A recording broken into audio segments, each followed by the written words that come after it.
todos, bienvenidos a un nuevo videoprograma del decimombre.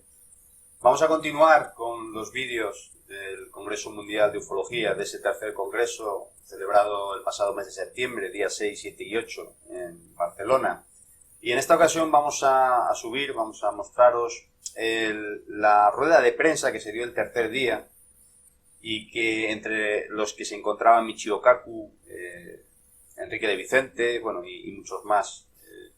Perdonad porque hay partes, la mayor parte de las conversaciones son en inglés y como el traductor no lo pude adaptar a la cámara, pues la gente que no hable inglés, pues bueno, tiene la opción de activar el traductor automático de Google, que no es una maravilla, pero bueno, de un apaño te saca. No os hago perder más tiempo, os dejo con esta rueda de prensa del tercer día del Congreso Mundial de Ufologia y bueno, ya sabéis, como siempre, os deseo conocimiento y sabiduría para aplicarlo. Muchas gracias y hasta muy pronto. Ya que te conozco, un fuerte aplauso para Irene.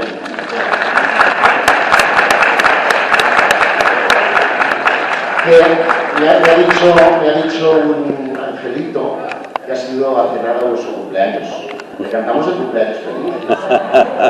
Happy birthday to you. Happy birthday to you. Bueno, píllate un micrófono porque vas a tener que traducir de no sé qué idioma a qué idioma.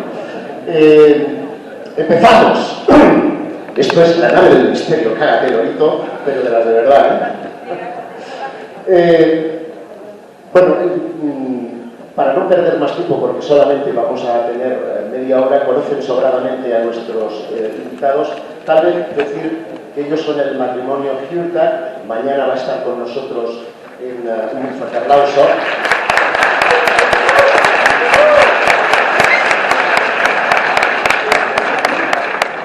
Y a Jean-Pierre Mallet, francés y hablo. Sí que está con nosotros también mañana en la mañana. No, ellos tienen. You need translate for Spanish? Yes? Yes? Ok. Cámbialo para ti en todo caso, que me hace ilusión, aunque tenga Irene aquí al lado. ¿Por dónde empezamos? Porque tenemos muchos temas. Empiecen ustedes, ¿les parece? ¿Les apetece abrir? Bueno, mira, había una cuestión. Una cuestión para el señor Kaku. Irene, dale caña.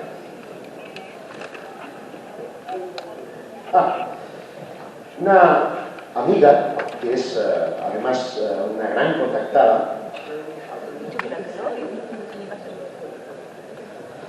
me comentaba, es una persona que tiene muchas inquietudes acerca del espacio y le choca enormemente pensar que el universo terminará algún día. De alguna manera meditaba acerca de si es posible, como todo lo que conocemos, las plantas, los animales, todo nace, muere, todo nace y muere, hay semillas de vida por todas partes. Si cuando una supernova estalla y lleva consigo, genera un agujero negro que arrastra todo su sistema solar, si ese agujero que genera en la malla del espacio-tiempo, y que dicen los físicos es un pozo de gravedad de la que no escapa ni siquiera la luz, si sería posible que en realidad estuviera generando un Big Bang, un minuto uno, en el universo paralelo. Me gustaría conocer su opinión al respecto.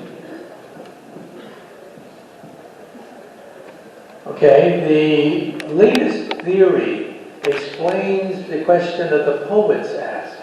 The poets asked the question, will the world end in fire or ice? We know the answer. The earth will end in fire in about 5 billion years when the sun begins to expand and the world will be engulfed in fire as a consequence. The sun will die in ice. The sun will exhaust its nuclear fuel. It will not supernova. but it will die as a black dwarf star. Then the galaxy will end in fire. When it collides with Andromeda, a neighboring galaxy, and the Milky Way galaxy is eaten alive by a larger galaxy, Andromeda. And then the universe, we think the universe will probably die in ice. The universe is expanding out of control. It's entering an exponential de Sitter expansion at the present time. And one day, the night sky will be totally black. All the stars will blink out. We'll only have black holes left. And it will be too cold to sustain any life as we know it. So the universe will probably end in ice rather than in fire. And at that point, trillions of years from now, I think we physicists will have the capability of harnessing the Planck energy. The Planck energy is the energy of space and time. It's the energy of the Big Bang. It is a quadrillion times more powerful than the Large Hadron Collider. It is 10 to the 19 billion electron volts. And the Type 3 civilization, if you do the calculation, may actually have enough energy to manipulate the Planck energy. In which case, they may decide to leave the universe. And of course, once they leave this universe, they can mess up another universe as well. But our universe, we think, has a death warrant. That is the laws of physics. And the only way to evade the death of the universe is to create a new beta universe. Okay. Do you have a question for Mr. Kaku? You. And I agree with Michio Kaku about the long time span that we're part of in terms of the physical reality, the physical universe we're part of.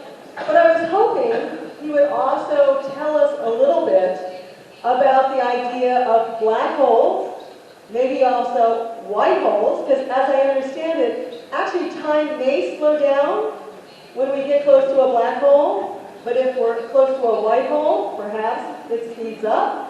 And is the universe in any way, is time speeding up? I think many people feel things are happening faster. The normal excuse is, oh, it's all technology, that we can't manage it. But is there any possibility now, or even in the future, that time may speed up?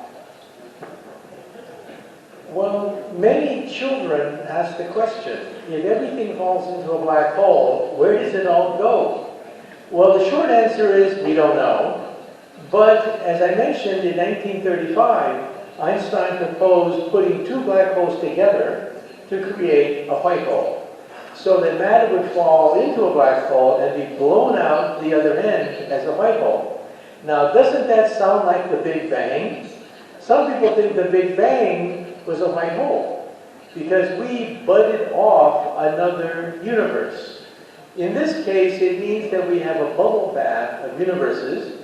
Baby bubbles bud off bigger bubbles and create white holes, and our universe, therefore, could be a white hole. Well, so far when we measure time with our instruments, we don't see anything speeding up. But of course, the perception of time is very subjective. And as you pointed out, things are getting faster and faster because computer power invades all our existence at the present time. But as far as measuring time, we use the GPS system to do that. Believe it or not, your GPS system has to include Einstein's theory of relativity to correct for satellites going in outer space. And the GPS system, fortunately, has not changed the beating of time. Or else your GPS could go haywire. Bueno, turno para el maestro Enrique de Vicente. Profesor Kaku, de todas las ideas que he oído siempre, la más brillante me ha parecido esa que ha puesto usted hoy acerca de lanzaderas de conciencias o de almas, y me recuerda vivamente todo lo que he estudiado de tradiciones antiguas y modernas, como las egipcias, chamánicas de varios puntos de América y de otros lugares, que todas hablan de senderos luminosos hacia las estrellas, del retorno del alma del faraón, etc. Todas concuerdan. Una forma de explicar todas es esa idea de lanzaderas de conciencias para llegar a otros confines del universo. Mi pregunta es, ¿eso podría haber sido hecho en la antigüedad remota por civilizaciones, por otro procedimiento tal vez distinto a la digitalización que no conocemos y podría ser la explicación para muchas mitologías y para esa coincidencia asombrosa de civilizaciones de todo el planeta con respecto a las mismas estrellas y constelaciones como hogar de sus dioses? Esa es mi pregunta.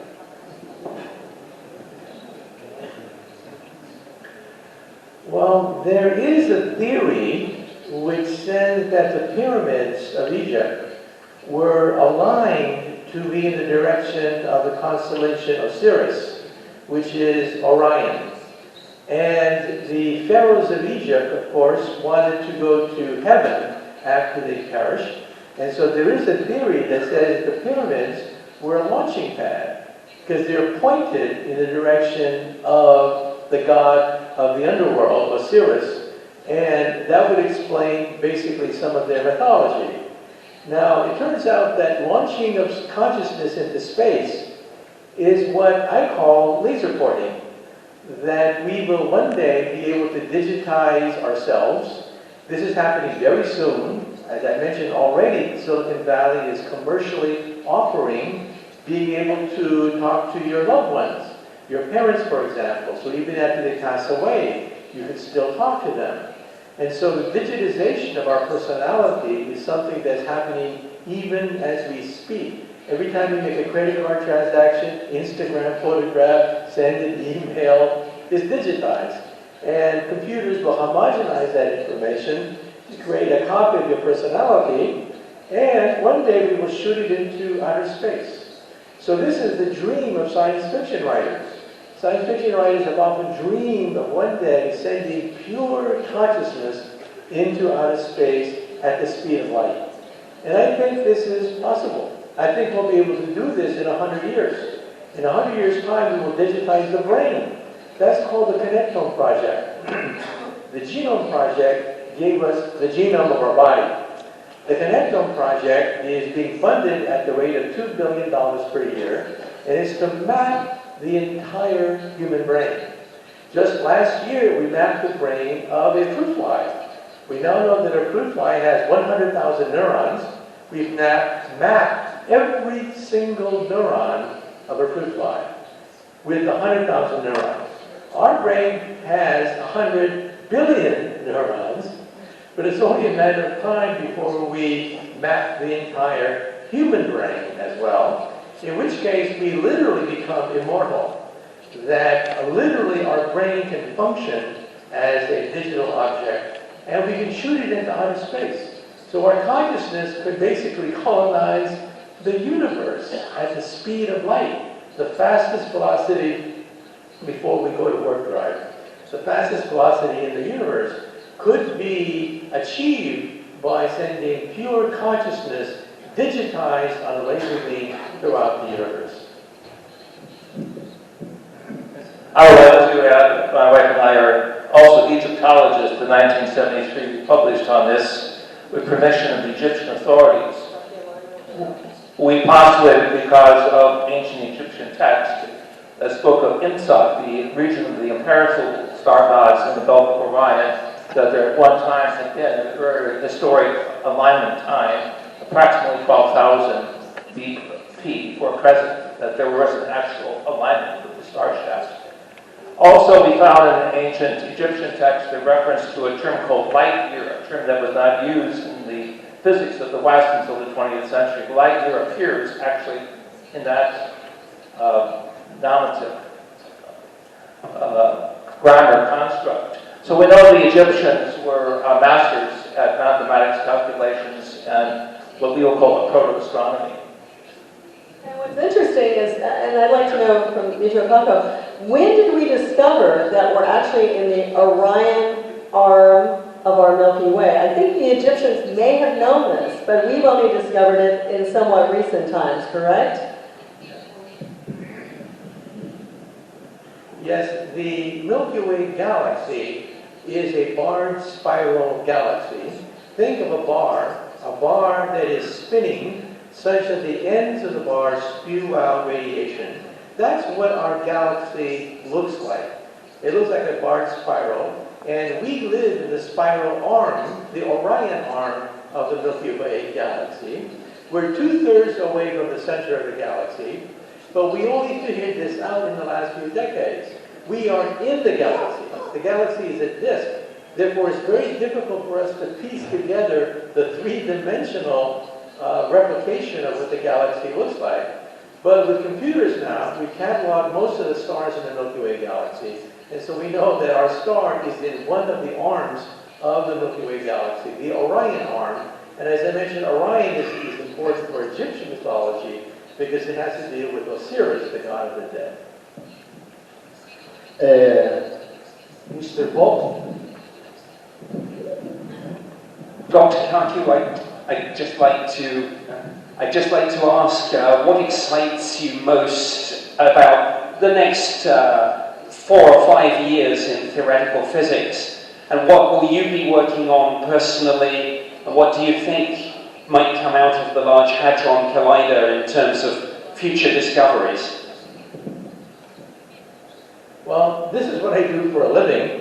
I get the data from the Large Hadron Collider, the most expensive machine of science ever built in history, costing over $12 billion. And we're looking now for dark matter and dark energy. And there's a shelf full of Nobel Prizes for anyone who can figure out what is dark matter and what is dark energy. Now, why is that important? Why should you care? First of all, dark matter holds the galaxy together.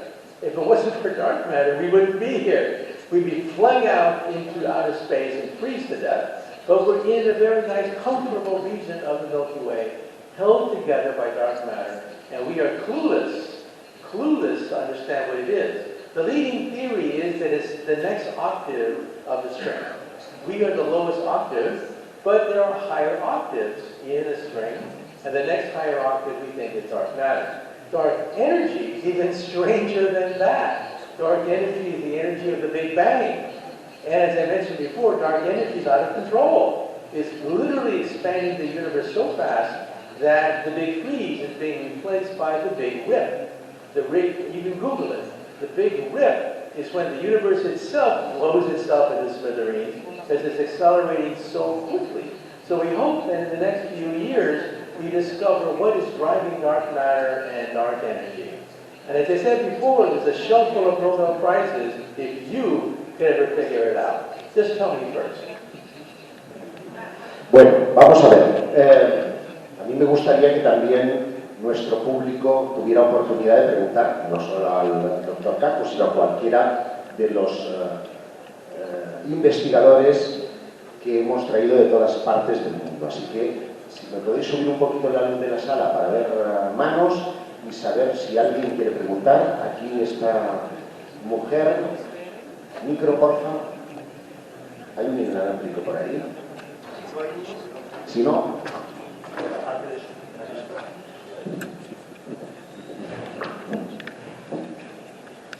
Para el doctor.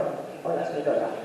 A ver, si nacemos respirando y al morir que nos inspire, el que el espacio y el tiempo, el recorrido, no será el contenido de esa masa energética oscura. Gracias.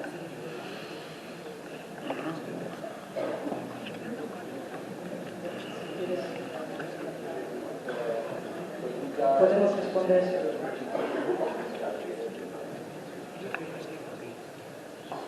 Well, I don't know the answer to the question of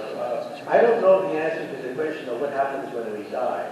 All I'm saying is that death is not necessarily inevitable, because we now know why we die. We die because of the buildup of genetic mistakes in our genome, and we can reverse some of these mistakes. For example, our chromosomes get smaller every year because of the telomeres, but there's something called telomerase. Telomerase stops the clock. We can now immortalize skin cells. Skin cells divide 60 times, they get old, go to senescence, and die. In fact, that's why we die. However, that clock can now be reset using what is called telomerase. We can now immortalize cells. The world's record now, I think several thousand times, is reproduced, breaking the 60 haploid limit. So we can now immortalize human skin cells. Now, what's the catch?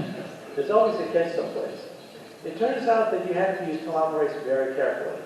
Cancer cells are also immortal. And if you don't use telomerase correctly, you immortalize cells to become cancerous. So we have to find a way to tame telomerase, and that's probably just one of many chemical reactions involved in immortality. So I think that digital immortality is something that is coming very fast, and it's inevitable. I think genetic immortality will take place slower, but it's also coming as we identify all the genes that control the aging process. For example, in the coming decades, all of us will have our genes read. We will scan the genes of old people, scan the genes of millions of young people, and subtract. Bingo! We'll have all the genes that are involved in the aging process in a computer program. So in other words, artificial intelligent computer programs may be the fountain of youth. The fountain of youth, that is finding all the mistakes in the genome, could be done by artificial intelligence, scanning the genes of millions of old people and millions of young people. So immortality, genetic immortality, that is living forever, is basically within the laws of biology and within the laws of physics. Voulez-vous poser une question? Non?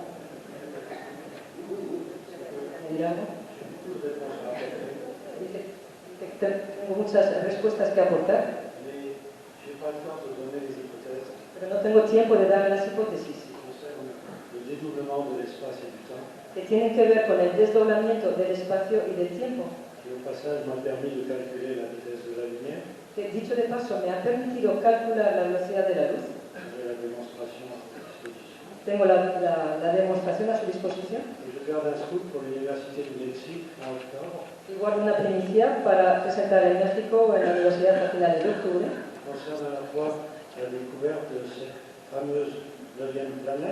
Que tienen que ver a la vez con el descubrimiento de este famoso noveno planeta. Hay una explicación muy sencilla a través del desdoblamiento del tiempo.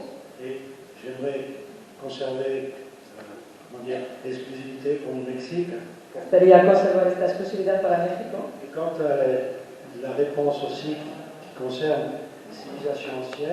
Y en cuanto a la pregunta acerca de las civilizaciones antiguas, j'aimerais ajouter une chose, c'est que la théorie du dédoublement m'a permis de montrer qu'il y avait 27 points de passage obligés. Me gustaría añadir que la teoría del desdoblamiento ha mostrado que hay 27 puntos de paso obligatorios Particules en dédoublement. para las partículas en desdoblamiento. Curieusement, le mouvement, si on visualise le mouvement de ces particules au point de passage obligé, Y curiosamente, si visualizamos el punto de paso obligatorio de esas partículas, on a 27, hay 27 c'est les lettres grecques. y son las letras griegas. J'ai voulu faire une visualisation du mouvement He querido realizar una visualización del movimiento pour démontrer para demostrar comment le devis dépasse le moyen. solo que el presupuesto sobrepasa mis medios. J'ai trouvé une université à Grenoble et eu l'opposition. Así logramos hacerlo en una universidad en Grenoble, pero hubo oposición. Le devis était de $50,000. Porque el presupuesto era de $50,000. Au passage que grâce au dédoublement du temps, Debo decir también que gracias al desdoblamiento del tiempo grâce au fait qu'il y avait 27 lettres grecques pour moi, y gracias al hecho que para mí había 27 letras griegas, ça m'a permis de retrouver 3 lettres grecques qui manquaient eso me permitió encontrar que faltaban 3 letras griegas et de démontrer pourquoi les lettres grecques servaient à compter y demostrar el por qué las 27 letras griegas servían para contar de 10 en 10 de 10 en 10 et qu'il y avait les preuves par 9 qui étaient déguisées dans les lettres grecques, y que las pruebas por 9 estaban disfrazadas dentro de las letras griegas, avec le theta, le copa, le sampi. con el teta, el copa y el sampi. Ça, c'est des scoops monumentaux. Todo esto son primicias tremendas. Le monde scientifique s'intéresse bien à ça.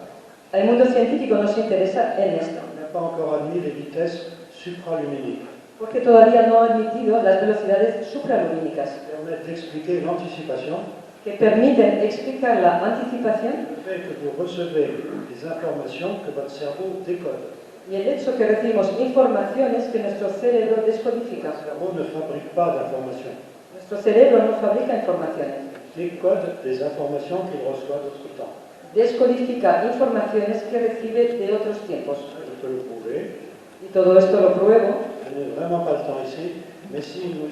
Kaku veut venir au Mexique, pero aquí no tengo tiempo, y si el señor Kaku Je pense que demain, venir a ver, pienso que mañana ser parte de estos que van a hacer, que van a empezar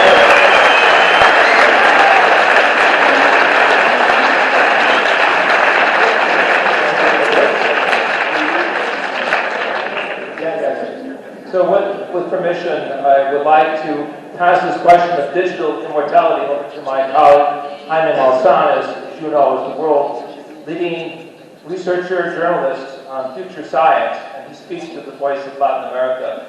Please. So, Jaime. Muchas gracias, Jim. Efectivamente, creo que yo lo ha sugerido, es un tema muy importante para presentar en la televisión la posibilidad de la posibilidad de viajar digitalmente, pues creo que es un tema muy importante. Muchas gracias.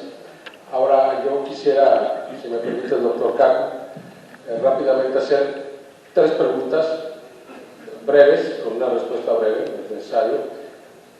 Doctor, hemos estado trabajando con un compuesto, como hace un rato le comenté, que aparentemente repara esos errores del ADN y es capaz de reparar prácticamente el 90 o 99% de las enfermedades. Lo he visto, he entrevistado a las personas y estoy verdaderamente sorprendido de lo que estamos encontrando. ¿Considera usted que esto es posible?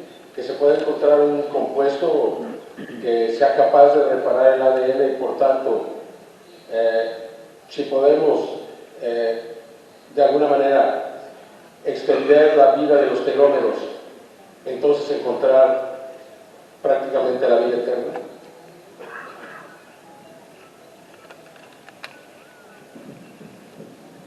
Well, we now know what aging is. Aging is not a mystery anymore. Aging is the buildup of error, mistakes, genetically, cellular, atomic, molecular mistakes in our genome. If we can repair these mistakes, then we're talking about becoming immortal, becoming eternally healthy. And it turns out that with something called CRISPR technology, we now have the possibility of editing our DNA. This is very new.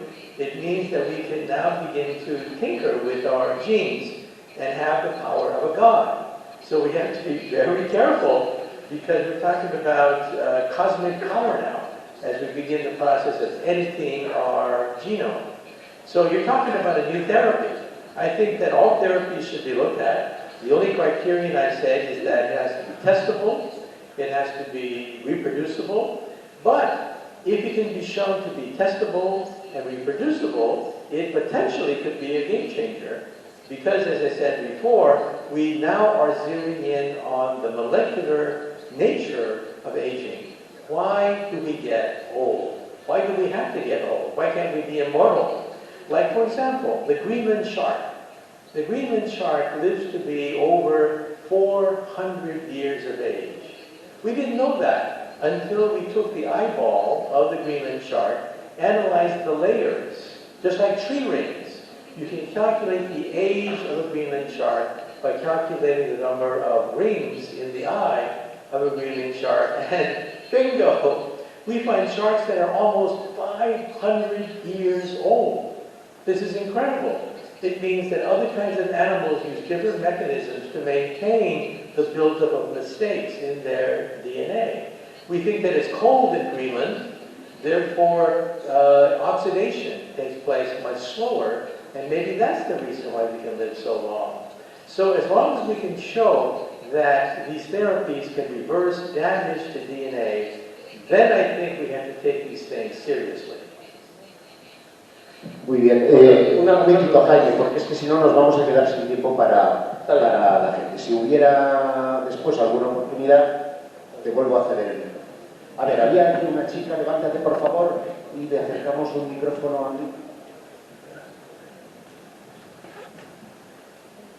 Gracias. Soy María de Rumanía. Si me permites, puedo decir la fórmula mágica para que todo el mundo se cura. Es como colaborar con el doctor Kaku, porque encontramos la fórmula mágica de vivir y sobrevivir y estamos inmortales. Espera. Preguntas, porque si ahora tenemos que hacer toda la tesis... ¿Puedes aceptar que palabras de San K cantamos todo el mundo y estamos inmortales? Porque D es Dios, San es Hijo de Dios y K es luz. Entonces todas las cromosomas se curan con esta palabra. De San K. ¿Estás de acuerdo? Creo que no nos están entendiendo. Que la palabra mágica para curar el mundo es esto. Que te hemos escuchado, pero que no te estamos entendiendo, porque nos falta información. Tú dices que hay una palabra que lo cura todo. Vale. Bueno, te creo, no tengo por qué negarlo, pero esto es para formular preguntas. Pruebo, por tanto, si lo he entendido, pero creo que le falta información, no solo al doctor Kaku, a todo el mundo, acerca de esta cuestión. Luego, en privado, supongo, podrá resolver la cuestión. ¿Me lo admites, por favor, desde el corazón? Gracias.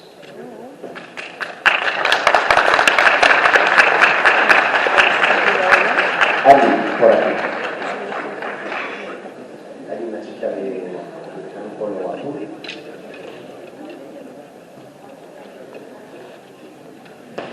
Buenas tardes.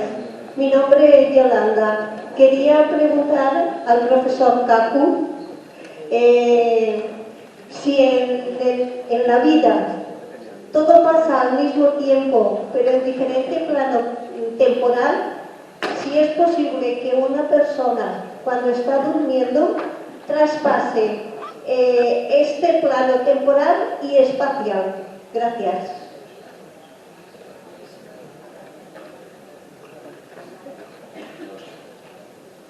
Could you repeat the question? I didn't understand the question.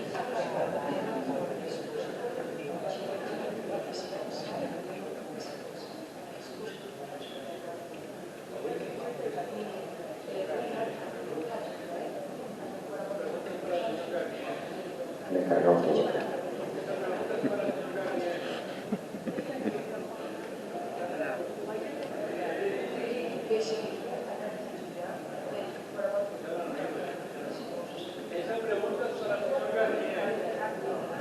Que es para el señor Garnier. Viene. One of the Es para el señor Garnier. One of the key... ¿Para quién es la pregunta? ¿Puedes por favor repetir la pregunta para que a Sofía, que es una gran traductora, le dé tiempo a... Sí, perdón. Es para el doctor Kaku, pero tiene que traducir Sofía, por favor. Sí. Gracias. Pregunto al doctor Kaku si es posible que en la vida de las personas todo sucede al mismo tiempo, pero en diferente plano temporal.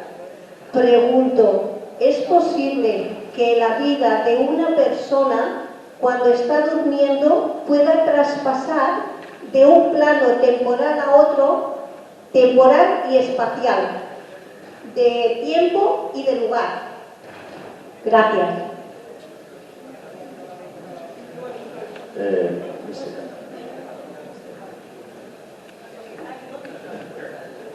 I'm just going to start it so he gets a little idea of things. And how this can work with his scientific background is the fact of superstrings, right? Or string theory. And we exist and we're vibrating at a 3/4 dimensional reality. So I have a similar question as also, what would it be like in an 8th dimensional reality for us, and could we ever get there, or even an 11th dimensional reality? Can we actually operate in other realities that are not this 3 and 4th dimension in some way? Well, the closest I can get to your question is the nature of reality in space and time in 3 and 4 dimensions. We think we live in a 3-dimensional world, but why 3? 3 is not a magic number in mathematics. It's not an important number at all. There are other numbers which are magic, but 3 is not one of them. So why do we live in 3 dimensions? If we live in hyperspace, you could then leave our universe and go to someplace else. You would disappear and reappear someplace else. If you live on flat land, a tabletop for example, you are flat, you can only move in 2 dimensions. But if I were to remove you from 2 dimensions and put you someplace else, you would disappear and reappear someplace else. So what you think of as solid is not solid at all. What you think of as reality is not reality at all. Now, believe it or not, this crazy idea is now being taken very seriously because the laws of physics do not fit together in 3 dimensions. In 3 dimensions, you cannot put the nuclear force, the electromagnetic force, and the gravitational force together. In 11 dimensions, they fit together like jigsaw pieces. And so we're now forced to admit the possibility that there could be other dimensions. Now, to enter them, to move between dimensions would be very difficult. You would have to access the Planck energy, as I mentioned. But this is no longer considered a crackpot idea, the fact there could be unseen dimensions. Because in 11 dimensions, all the forces fit together like a jigsaw puzzle, so there is some magic happening here, and this magic occurs in string theory. A ver, más preguntas. Aquí y allí hay un señor, señores. Pónganmelo fácil, que me va a estallar la cabeza.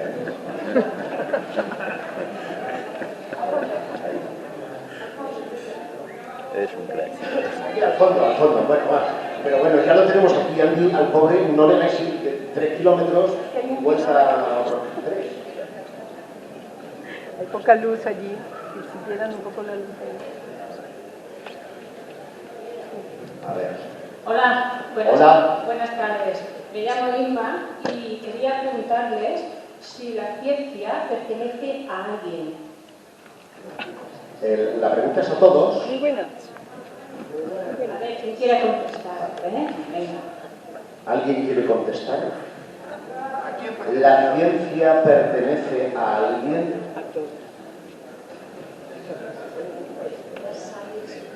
Es la ciencia.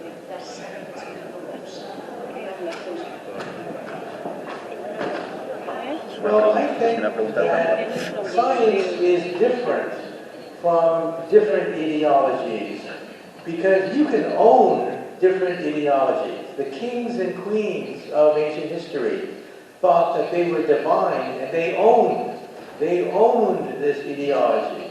But you see, nobody owns science. Science is about natural law. You cannot own natural law. It's for everybody. And you don't have to be rich. You don't have to be poor. You just be curious. The key to science is curiosity. Not being powerful, not being rich or famous, is being curious. Anyone can be curious, and science in turn is the engine of prosperity and wealth.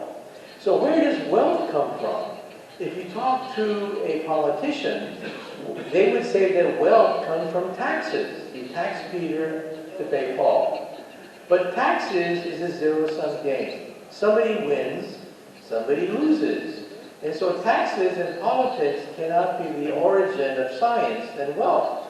because science is based on natural law, and the key to science is curiosity. Nobody owns science, and that's why it's democratic. This means that people even in poor countries can access science and go to the forefront of science. Fantástico. Les diría más. No solo la ciencia es propiedad de los curiosos.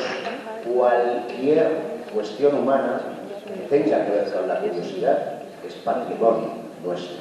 Y el amor, que también es curiosidad, es patrimonio nuestro.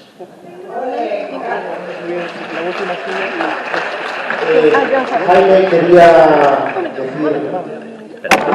Yo sí, una sola pregunta. Me ha tocado investigar casos donde aparecen seres muy extraños. No estoy hablando de extraterrestres. Tengo el cadáver de un ser muy pequeño. Si se observan las fotografías, no hay nada que se le parezca.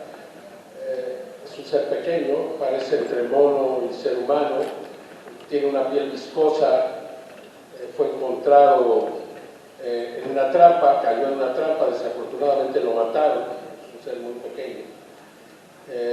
Lo analizamos, la piel es la piel, las células corresponden, parecería que le habrían arrancado la piel exterior, pero no es así.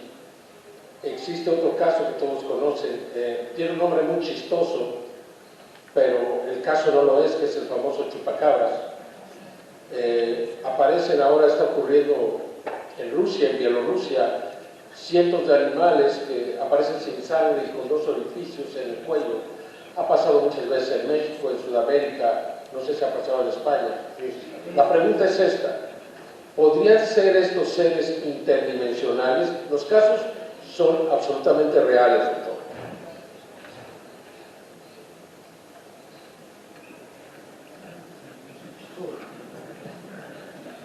Well, as I mentioned, if you can access higher dimensions, which we cannot, but if you could disappear, reappear someplace else, because you're basically taking a shortcut through space and time.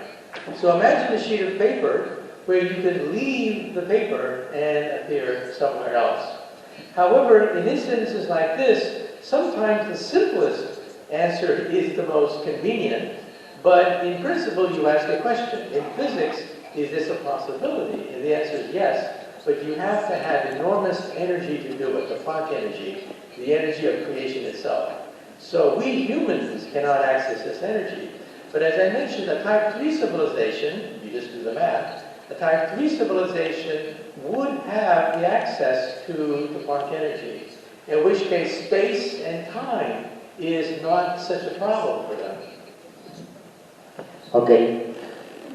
Oh, cuántas manos. Si tenemos 10 minutos, 10 minutos, así que cuando se acabe, se acabó. Micrófonos, porfa. Es que no lo veo dónde está Andy. Allí, vale, ok. Sí, pero Andy está aquí.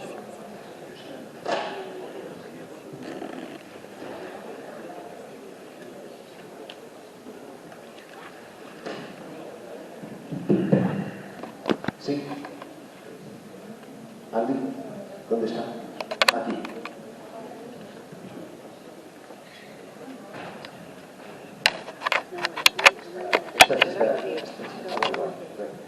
Te ha tocado. Buenas tardes. Esta pregunta la deseo formular al profesor Kaku, Mr. Kaku.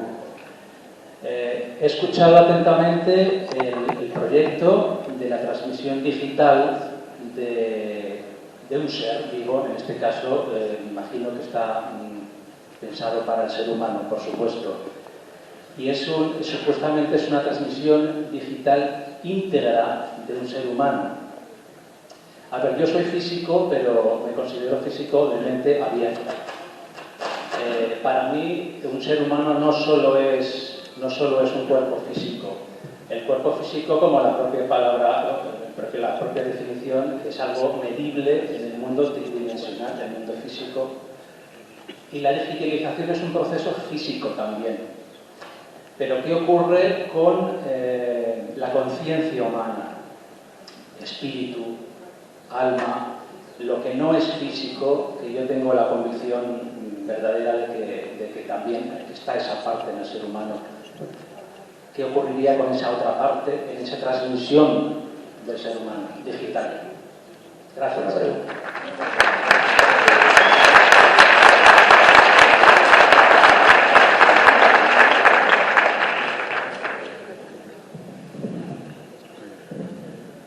Well, during the Middle Ages, we believed in something called dualism, where the body was separate from the soul, and when the body died, the soul went to heaven. In the 20th century, we discovered neurology. Just a bunch of neurons there. That's all there is. There is no dualism. But now, with modern science, we're coming back. We're coming back to dualism, because we think that it's possible to split your consciousness from your physical body, which of course is dualism.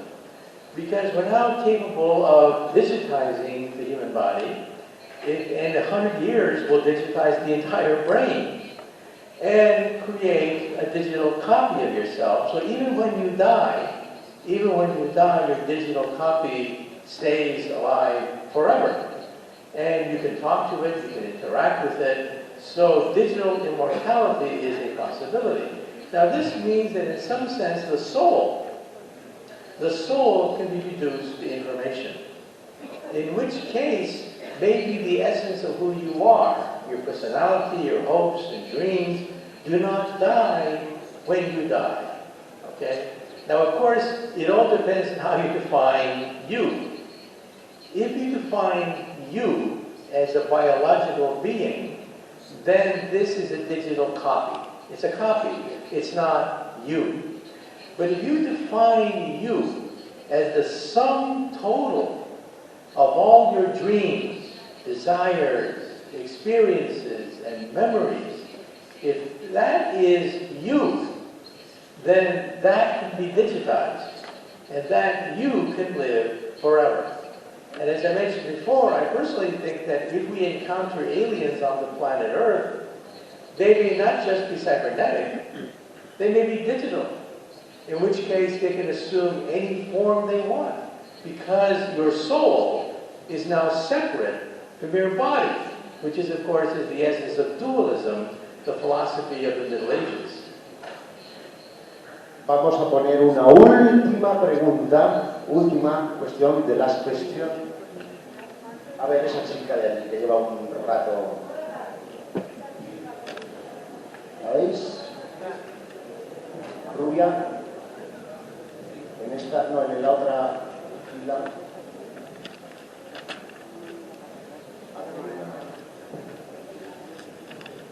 Hola. Mi pregunta es para Michio Kaku. Michio mencionó que en los próximos 4 a 5 años quiere saber qué es la materia oscura, ¿no? Y mi pregunta es, si encuentran la respuesta, ¿cuál sería la finalidad y cuál sería su propósito o lo que a usted le gustaría saber qué hacer con eso, con la solución?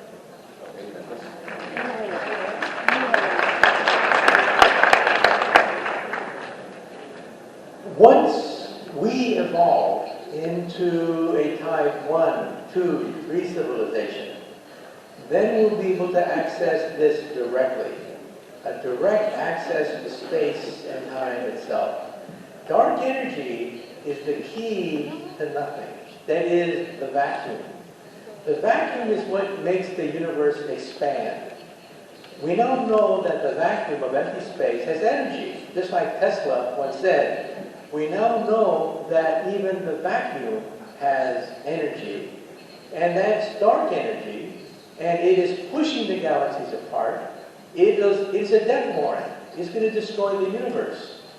And so once we become type 3, we'll be able to manipulate space and time, perhaps even reverse this expansion, or perhaps even leave the universe itself. And so dark matter and dark energy are the key to the ultimate fate of the universe. I think that even today, even though we do not have enough energy to play with it, our descendants, if they reach type 3 status, will be able to play with this energy. They'll be able to play with baby universes. They'll be able to, in some sense, become a god, to create a baby universe. These are the words of Stephen Hawking. To create a baby universe in your brain. And in fact, a new home. A new home if our universe becomes too cold over billions of years. But in the short term, like next year, the year after, it'll have no impact on us because we are type 0. We're not even on the scale. We're type 0. We can only dream of civilizations that are type 1, 2, and 3. But by the time you're type 3, you can play with space and time because you can access the quantum energy.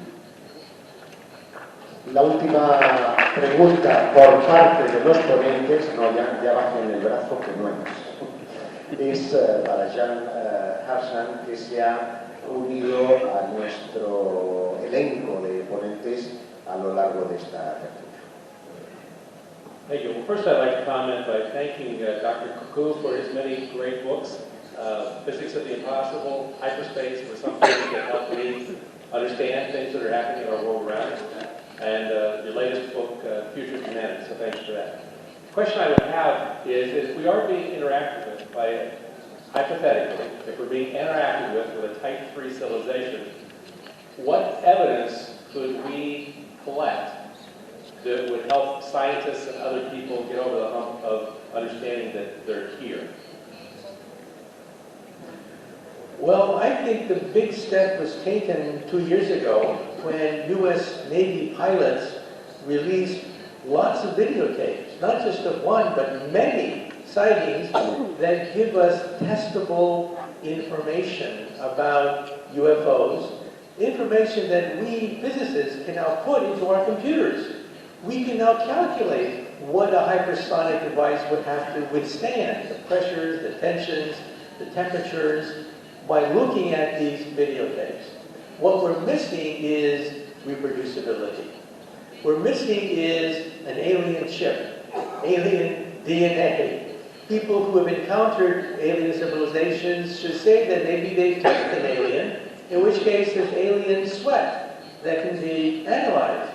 Or any artifact that is found in a flying saucer or UFO can be analyzed using modern technology.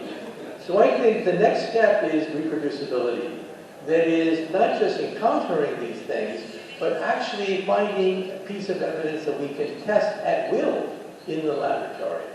So for example, if Navy pilots see these objects flying around, we should be able to analyze their exhaust to find out the molecular signature of what keeps these things flying at Mach 5 to Mach 20. Anything that is reproducible in the laboratory would be a game changer. Gracias a todos, en especial al señor Kaku, al que hemos extendido. Yo les voy a pedir un último favor a todos, y es que Nick Nokia. Vamos a hacer una foto con todos los ponentes. Sí, todos. Jaime, Michio, doctor, Enrique. Y así pueden aprovechar a hacer una fotografía de familia.